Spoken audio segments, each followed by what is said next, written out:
Hey, everybody, welcome to the MURCA Guns and Freedom podcast. That doesn't actually get posted anywhere as a podcast, but I still call it that because I started calling that. Now I can't stop. But welcome. As always, this is just a conversation between me and you, the viewer. If you've got any questions for me or comments you want me to address, or topics you want me to address, feel free to put them in the chat. Feel free to email me pictures if you got something you want to share with everyone. Feel free to do a super chat via the link at the top of the page here. Whatever you want to do, I will answer them. That's what I'm here for. And most importantly, I'm here in case you disagree with me. So you could come in, tell me how I'm wrong and how you think you're right. I'll give you some time. You get to speak uninterrupted at first, and then we can debate it. We could even do a video, Spank the Yank. If you want, you can put it on your website or your YouTube page and say, look, I taught Yankee a lesson. Make you a fan with a certain group of people that hate my guts. So come on in, let me know, ask questions, suggest topics, whatever you want, and I will try to answer them to the best of my ability. I always like to start off by reading if anybody's purchased any merchandise today, because that does go to support one of our programs, the Yankee Marshall Posse Pistol Project, where we provide up to at least four families every month with the means to protect themselves, their home, and their family. We got one order, Paul Ash. So thank you to Paul Ash for placing an order. We also do need to welcome a new patron today. Tony F. became a patron over on patreon.com. And on Subscribestar, we got Serendi Vashtar and Jean Reel as new members over there, getting in for running for the gun we're giving away. And I don't have a definite date yet on the giveaway. I'd hope to give it away by now, but I didn't realize we were going to get absolutely zero response to this. So now I'm kind of like hoping we get to where I at least break even, which I don't think is going to happen. But, right now maybe once I say we'll get 10 more subscribers and I'll do it. But, because that's $50 more at minimum. That'll get me at least to where I'm only half underwater on the price of the gun. I don't do good on these things. I'm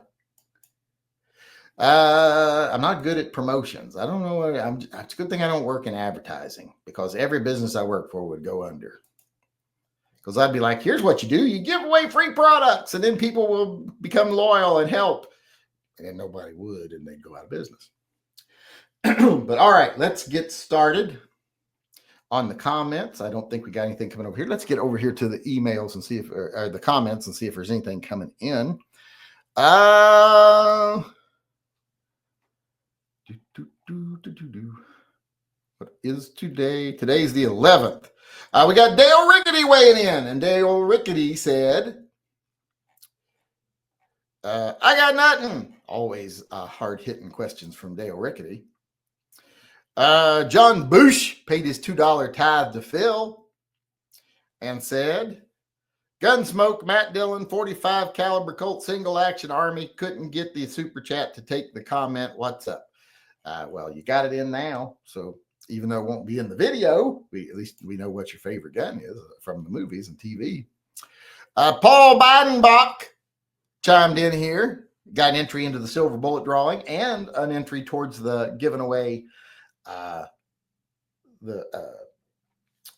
thread protector made by Ghost Shadow. And I am going to start giving away the patch soon. And by the way, people who've never seen the patch, this is going to be the official Yankee Marshall Chat Rat. Did I just close it accidentally? Here, hold on. The official Yankee Marshall Chat Rat patch. You can't buy this. It's just the only way you can get one is do a super chat to benefit the Pets and Vets program and be awarded one for your generosity. It's the only way you can get them. It's the official TYMP Rat-a-tat Chat Rat, little gangster rat there. And that will be the patch that we make. It's one of those PVC patches. I will be making it. And luckily, I'll have another company that sends them to you, so I don't have to actually deal with it. All right. But that's the patch you will be given once we get started. Once I know when they're going to be producing them, I'm waiting for them to get back to me, and then I'll start giving those away during chats if we get a certain number of chats that night. All right, let's get back over here. Paul Bidenbach says, "Hail Phil, always loved the PPK of James Bond." Well, who didn't? As a kid, I got a picture of me spinning a toy when on my finger because I really like it. I wonder if I still got that, where that picture is. Let's see.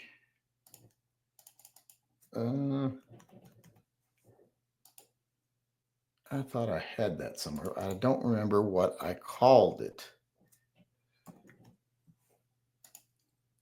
I don't remember what I called that picture. See, that's the thing. I have pictures and then I don't label them. They just have numbers for labels. And then I can never find them when I want them. So that it's not really, doesn't really do good to have the things if you can't look them up when you need them, because you don't know what you titled them when you had them. I got the Baby I'm a Star. All right, let's get back to the questions here. Where was I at? Jay Lugo paid his $2 tithe to Phil and said, "Range day, try the 638, might get that instead of a 442. What do you think?"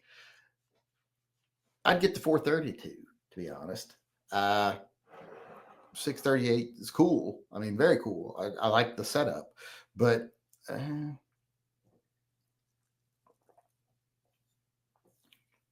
well, no, but the 638 is 357, right? Not.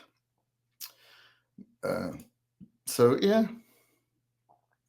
But I like those new 432s. But it's still, yeah, I think I would go with the 638 over the 442. Any day of the week. Let me make sure I'm talking about the right gun.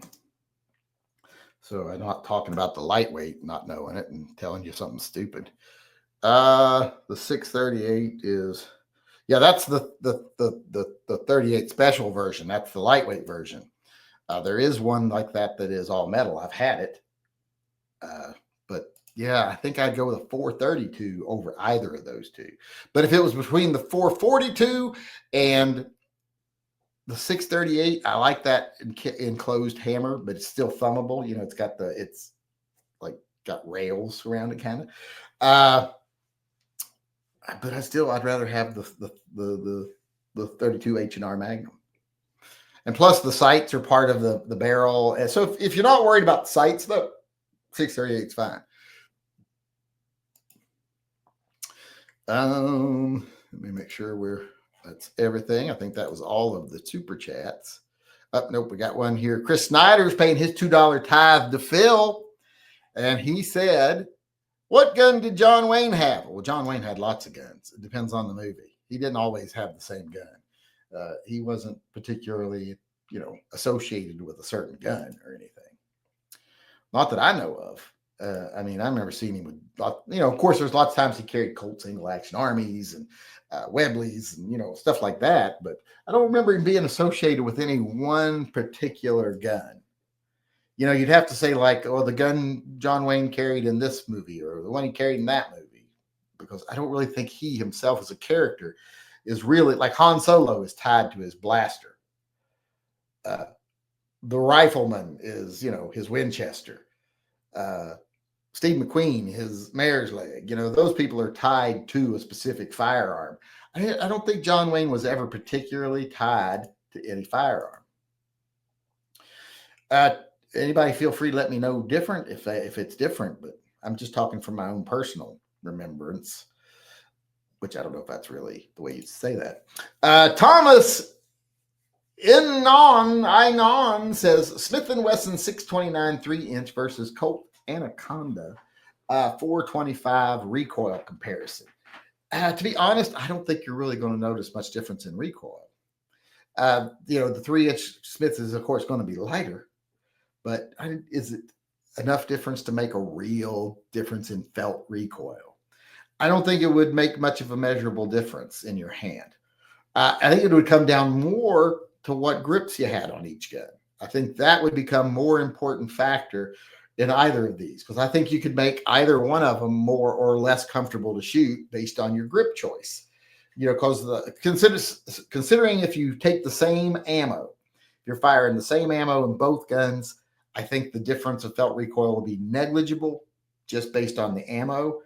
and the weights of the guns or the shape of the grip even. But I think what grip you put on it, like, is it bigger? Does it shape your hand? Does it absorb recoil better? Is it a wraparound? You can change which one of those guns is easier to shoot by putting the better grip on it, because the guns themselves are so comparable in what you're going to feel when you shoot that gun. So I really don't think that you can compare them. Now, which one would I rather have? I like Colts and I like the triggers on Colts, but I think it makes more of a difference when you're looking at like a carry gun for 357 Magnum. With the 629, I think I would take the Smith & Wesson 629. I do have a Colt Anaconda and I really like it, but I think the Smith would probably be the better overall gun. Just would be. But like I said, recoil wise, the grips I think are going to make the difference. Where am I at? Let me see where am I at. I think I got everything answered. Let me get over here. Make sure I got everything answered over here. No, Chris Snyder was the last one. Kevin Mabry weighed in here and said, for Phil. He paid enough to get an entry into the drawing too, and paid his honor to Phil. So he's going to look really good in Phil's eyes, whereas some of you look like a bunch of cheap monkeys.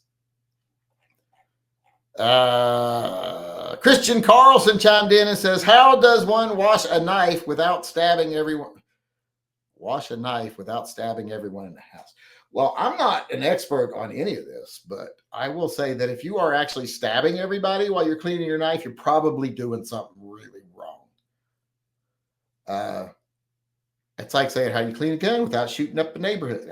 I don't think that actually involves shooting up I don't think cleaning a knife, like I've sat and cleaned knives many a time with, I like the lint-free, the microfiber claws to clean blades.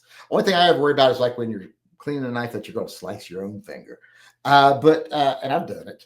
Who hasn't? But I don't think it involves stabbing the whole family. I think you're doing something really wrong.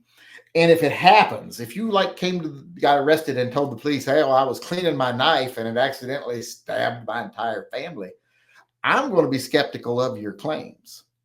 And if they call me in as an expert, even though I'm not an expert, but in court, a lot of people are if you pay them enough money, I'd be like, I'm highly dubious that cleaning his knife caused him to stab his entire family.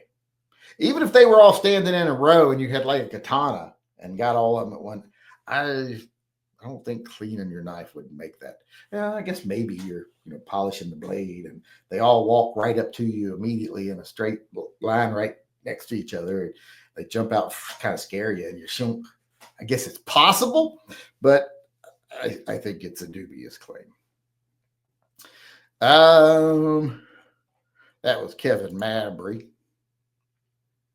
Of course, if it's the defense paying me and I'm an expert, I'm going to say, well, it happens all the fucking time. People are cleaning their knife, some spooks them, and they kill their entire family by accident. Happens all the time. I can't count the number of times I've seen it. That's what I'd be saying if it was the defense paying me. But if it's prosecution paying me, I'm going to be like, I don't see it. Christian Carlson chimed in and said, well, I just read that, didn't I? Was that Christian Carlson who said that? Well, then what did Kevin Mabry say? Did I read Kevin Mabry's? What did he say? I'm confused. Oh, he just said for Phil. Okay. So Kevin Mabry's not the one planning on stabbing his whole family. It's Christian Carlson. Not planning on, I guess. Don't want to accuse anybody of anything. But I am going to pay attention to see if his family gets stabbed over the next couple of days. Sounds like he might be setting a stage, if you know what I mean. Because of Paul needs a hand, late getting in, Frank Cannon's Colt double DS. I actually have a Colt Detective Special back here. I didn't really watch Cannon, but my grandmother watched Cannon. So I saw it in the background every now and then. I was reading comic books or something. But I remember that show. Definitely remember the show. I saw something the other day that showed bloopers from that show. And that was Mike Dial, by the way, that said that. And I was like, oh my God, I forgot that show existed almost. There's lots of shows that are like were in my periphery when I was a kid because my grandparents watched them, but I didn't watch them. I was just sit over and lay in the middle of the floor reading comic books or something, but I was aware they existed. Luckily, my grandmother didn't watch soap operas. I never had to put up with soap operas. She was more into talk shows. She liked talk shows more than soap operas. So if like Dinah Shore was on or something, you'd watch that. And then while the soap operas were on, she'd do like house chores and stuff. Clinton Barella, one of my favorite pastas, chimed in and says the Franchi Tactical, never know how to say that first name, was carried by Sheriff Ben Meeker in Halloween 4, showed how cool a 12 gauge could be. Yes, I remember him carrying it. I'm always like, though, why do they never shoot until his head is mush on the ground?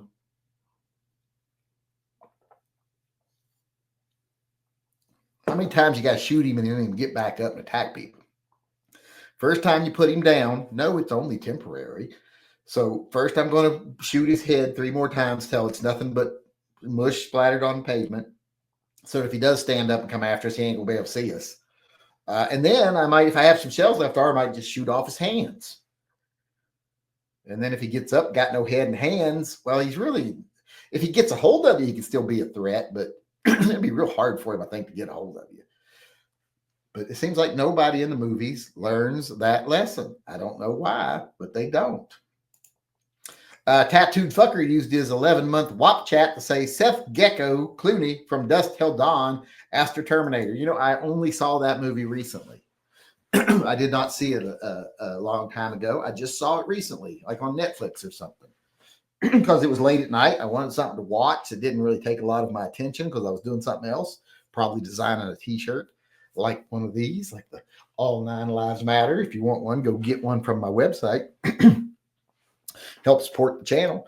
Actually, that supports TYMP, helps provide firearms to families who wouldn't be able to afford it otherwise. But yeah, I saw that recently. And that was an interesting, I remember thinking that's an interesting choice for him to be carrying. It's like when you see someone in a movie carrying like a Smith & Wesson 639 or something. You're like, that's an interesting choice. We got John Aho chiming in here, paying his $2 tithe to Phil, keeping himself safe, or herself, but didn't say anything as usual, trying to remain silent. And that looks like that's it over there. Let's see if we got anything coming in over here. Pistol grip shotgun versus regular grip. Well, it depends. Are you talking pistol grip only? You know, like I used to have a double pistol grip shotgun. Loved that thing, but it was really hard to control. But still very cool. It was double pistol grip. Loved it. Or are you talking about a gun, a rifle or a shotgun still has a stock but has a pistol grip on it, which is what I'm assuming you're saying. If that's the case, well, then I like a pistol grip on a shotgun. I'm a big fan of it because it feels more natural. I mean, I'm just not much of a long gun person. Now, it's not hard to shoot a shotgun by any means, but I like the pistol grip. Plus, it gives it that SWAT feeling. You know what I mean? So I like a pistol grip. Now, that doesn't necessarily mean that's better. I'm sure there's lots of people out there that can make an argument that a regular stock on a shotgun is so much better to maneuver, blah, blah, blah. But I like a pistol grip. I got a couple of emails I want to share.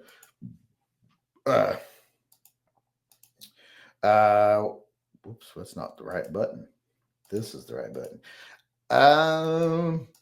Everyone's favorite pain in the ass, John Heasley, got his bowl. That was made, I believe, was that Dr. Dan made those? So custom made leather bowl. He's got his gun sitting in on his stand there. That's what I would use it for. I would put it on a table or something and use that as where I set my carry stuff in the daytime. when I didn't want it on me. Like you're sitting on the couch and it's poking you or something, have that on your coffee table, put that in it. That's what I would have used it for too. So that's good use for it right there. Also, we got an email here. Present. Share screen. Where did it go? I thought we did. Well, maybe we didn't. Maybe I'm imagining and then things. Huh. I thought we had another email I wanted to share. Well, here's one that I can share. Where did it go?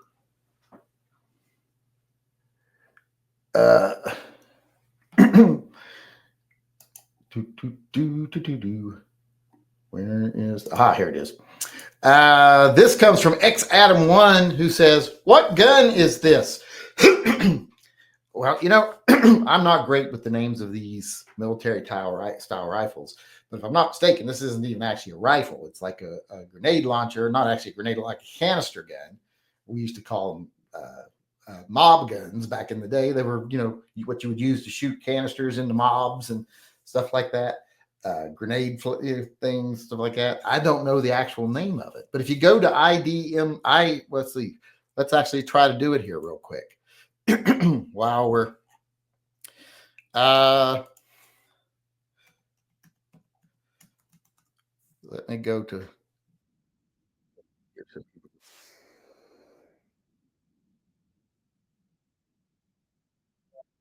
IMFDB, and let's share the page, share screen, Winder, Predator, 1987. And let's go, file history.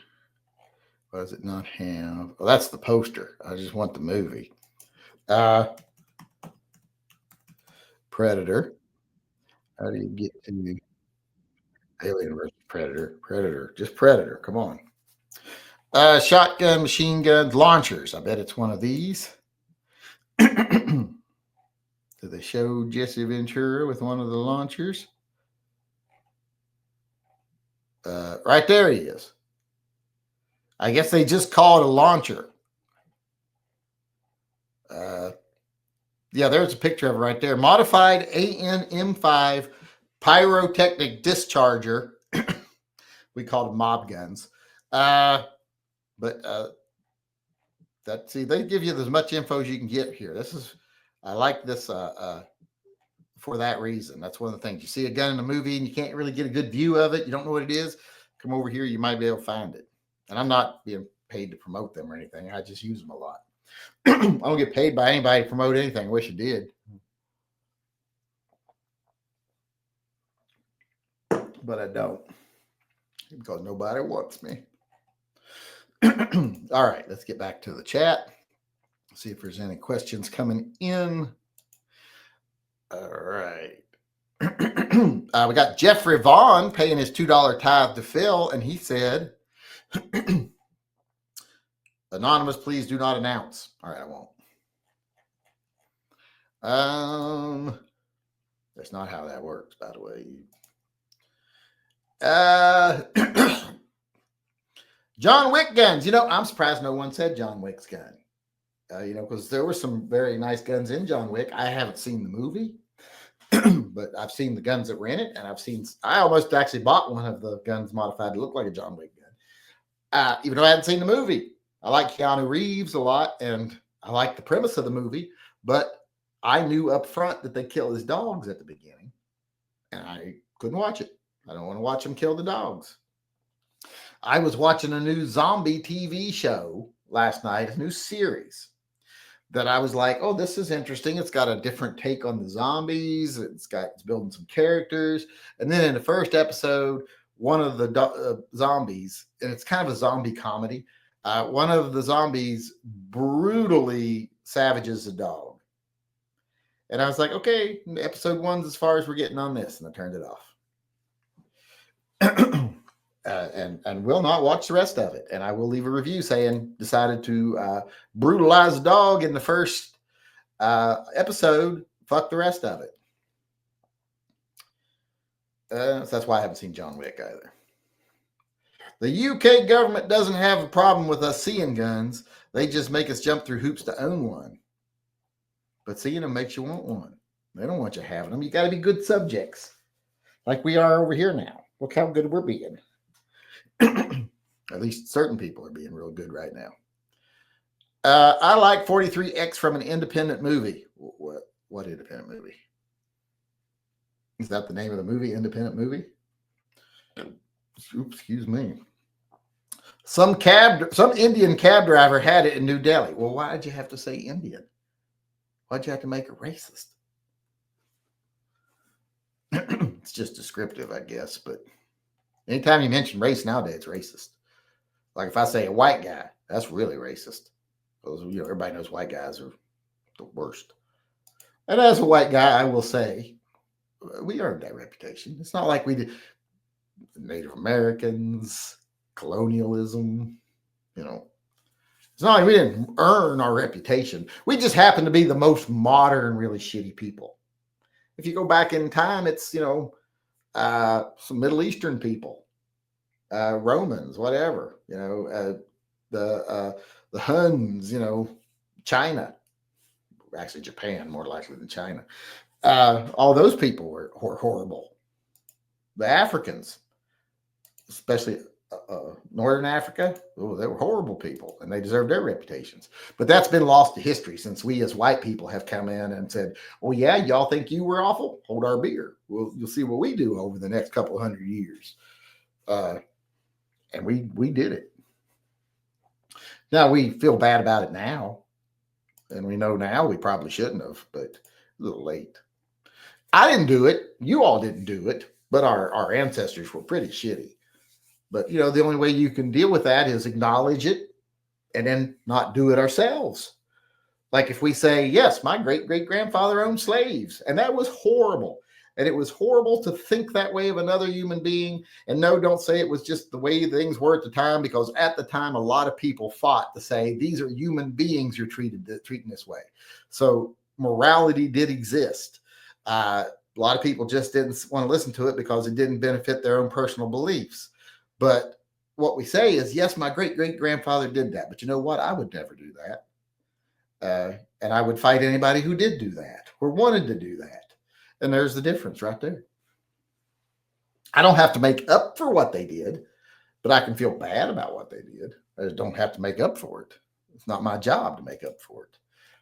Disowning them is enough, I think.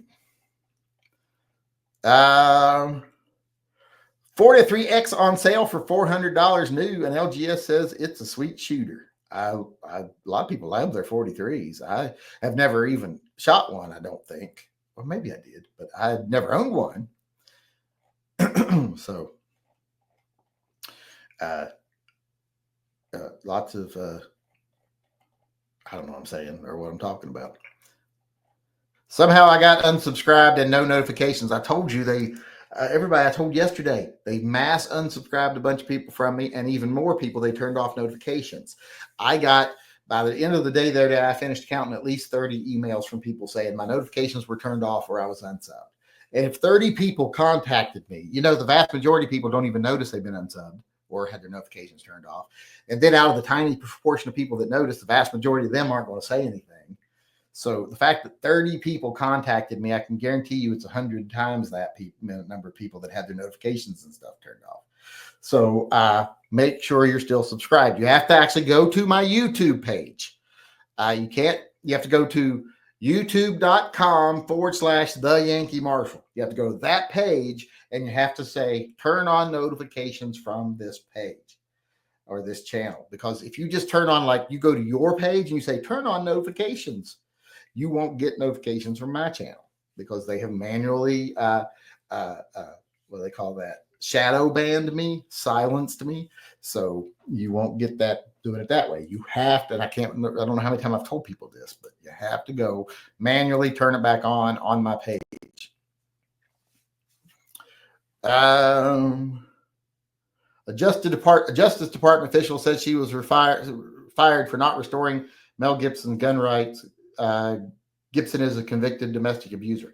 That's actually my topic for tomorrow's video.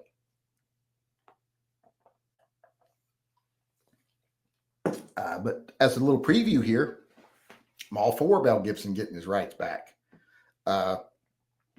Think you never should have had them taken away. If you are convicted of a crime, I don't care what it is. If you're not in prison, you don't lose your rights. If people are so bad they can't enjoy their constitutional rights, and even though he's an immigrant, he's still a citizen, he has his constitutional rights. So I don't agree with them ever being taken away. They should definitely be given back. And I don't like people using buzzwords, hot topics like domestic violence to try to say, well, you don't even want to fight for them because, they were convicted of domestic violence. You don't be associated with that. That could be anything from I called her a bitch to where she was scratching my eyes out and I yanked her by the hair off and threw her on the ground. That can be domestic violence on your part.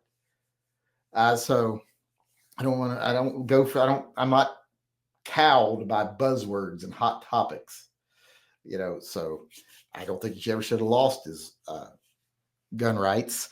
But I also don't think them restoring his rights. A lot of people are making videos saying, the fact that they did this means they're doing this for everybody. No, it doesn't mean that at all.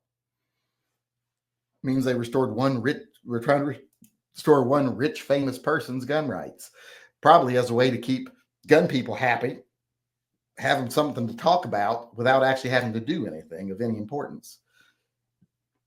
So I'm not thrilled about it, but I am happy he got, like I said, I think I saw, I think back in the day, I counted 113 viewings of Mad Max, one of my favorite movies of all time. I would think the only movie I've ever seen more than Mad Max is E.T. And I saw that like 130 something times. It played in our theater over in Galplis for over a year. And every weekend when I go to the movies, I'd watch it sometimes twice. So saw that movie so many times. Another movie I've seen a lot, probably almost as much as Mad Max, is Pete's Dragon. But Mad Max is probably the second most movie I've ever seen. SIG's famous for ergonomics, Glocks for reliability. Well, I don't think it's just that. I think SIGs are also famous for reliability. SIGs are very reliable. And the fact that these people say Glocks never fail, well, that's absolutely wrong. Glocks fail pretty much almost as much as any other semi-automatic because they have the exact same issues, magazines and ammo. You can have I've had bad magazines in Glocks, just like I have other guns. I've had bad ammo in Glocks, just like I have other maker guns. It's not really the guns that are really bad in semi-autos. It's usually magazines and ammo that are a problem. That makes up 90% of the failures. So Glocks fail not at least 90% of the time as much as other guns. So I think SIG is known for both. And Glock is just known for being simple, reliable, and at one point cheap. Colorado gun owners will likely need a permit to purchase most semi-autos. Yeah, they're working on that here. And that's Bloomberg's big thing right now. When is the zombie giveaway? Like I said at the beginning of the chat, no set date yet. I was hoping to get it done. I was hoping to break even within a week or two. We didn't break even. So we're not even halfway to break it even. So I got to figure out what we're doing. I probably won't delay it much more than another week, but really is a failure as a promotion for Pets and Vets and TYMP. A huge failure. Chat Rat Patch needs nice mafia loafers as shoes. Well, no, mice don't wear shoes. What kind of stupid comment is that? When's the last time you saw a mouse wearing shoes? Cops shot guy with his own EDC at traffic stop. He's lucky he wasn't a penis carrying. I saw that. Female officer, wasn't it? John Wayne always carried a Winchester lever action with a modified lever so he could twirl it. I don't remember him always carrying that. But like I said, I might be wrong. Pro wrestler Brian Knobbs is dealing with a life-threatening infection, and he may soon need to have his foot amputated. Not surprising. Have you seen Brian Knobbs? Is that debilitating issue diabetes related, I bet? My favorite gun is the 12-inch Python from Deadly Does. I don't think that's a thing. Sent you an email subject, leather table holder. I already showed it. I beat you to it. My love of the Winchester 1892 is thanks to Lucas McCain from The Rifleman. Yes, I mentioned The Rifleman. I said the Winchester from The Rifleman. That is also one of my earlier influences on firearms. My uncle shot himself while cleaning his revolver. I don't think that's true. It'd be very hard to shoot yourself cleaning a revolver. By the time someone came to me with that story, I'd be like, I think you shot your uncle and tried to frame him for doing it while cleaning his gun.